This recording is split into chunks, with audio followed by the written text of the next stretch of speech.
किचनमध्ये स्वागत आहे तुमचं. आज मी तुम्हाला पारंपरिक जळगावचे खानदेशी लांडगे बनवून दाखवणार आहे.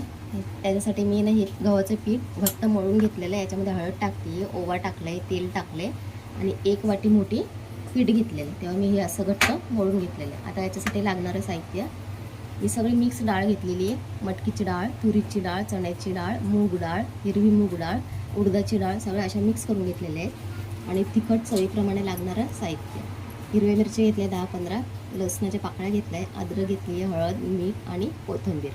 चला आता मी हे सगळं बारीक करून घेते. आपल्या सगळ्या मिक्स डाळी वाटून झालेल्या आहेत. छान लागले झाकण,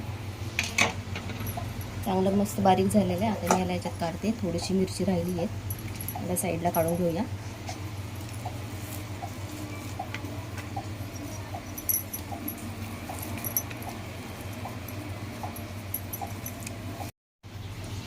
कणिक मळलेलं आहे. आता आपण याच्या चपात्या लाटून घेऊया.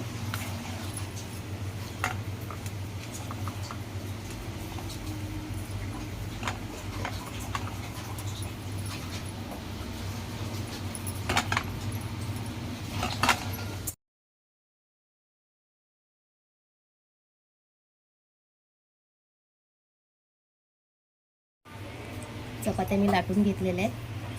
आता याच्यामध्ये आपण हे वाटलेला मिक्स डाळी टाकूया.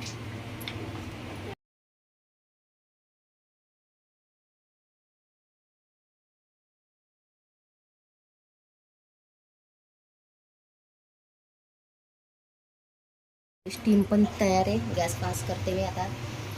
आपण हे खानदेशी लांडगे याच्यामध्ये स्टीम देऊया. वाफेवरती मस्त 10-15 मिनिट त्याला वाफ देऊया.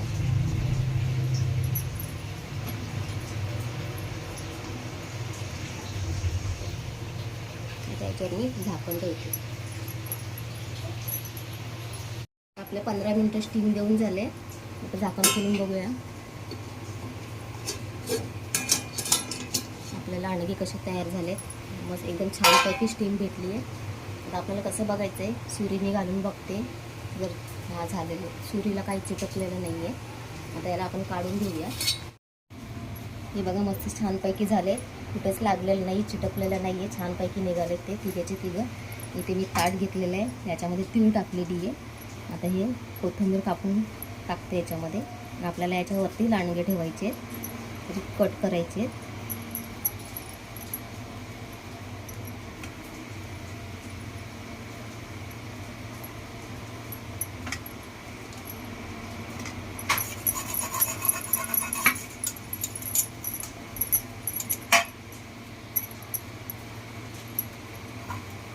आता इथे मी तवा गरम करायला ठेवला आहे. तेल पण आपलं गरम झालेलं आहे. पीस करूया छोटे छोटे.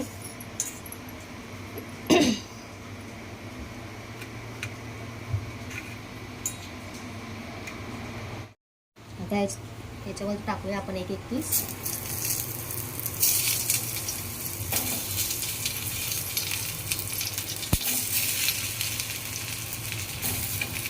गरम होताना आपल्यामुळे त्याच्यामुळे आपले हे पटापट झालेले. या पद्धतीनेच तुम्हाला फ्राय करायचे. चला आपले खानदेशी लांडगे तयार झाले. छानपैकी ब्राऊन कलर आलेला आहे. गॅस बंद करते आणि डिशमध्ये काढते. बघा छानपैकी खालून वरतून ब्राऊन कलर आला आहे. हे पण असेच केलेत. ह्याच पद्धतीने तुम्ही करा. आता हे मी ठेवते, खायला सर्व करते. पारंपरिक खानदेशी लांडगे रेसिपी आवडली असेल लाईक करा, शेअर करा, कमेंट करा आणि माझ्या चॅनलला सबस्क्राईब करा. धन्यवाद.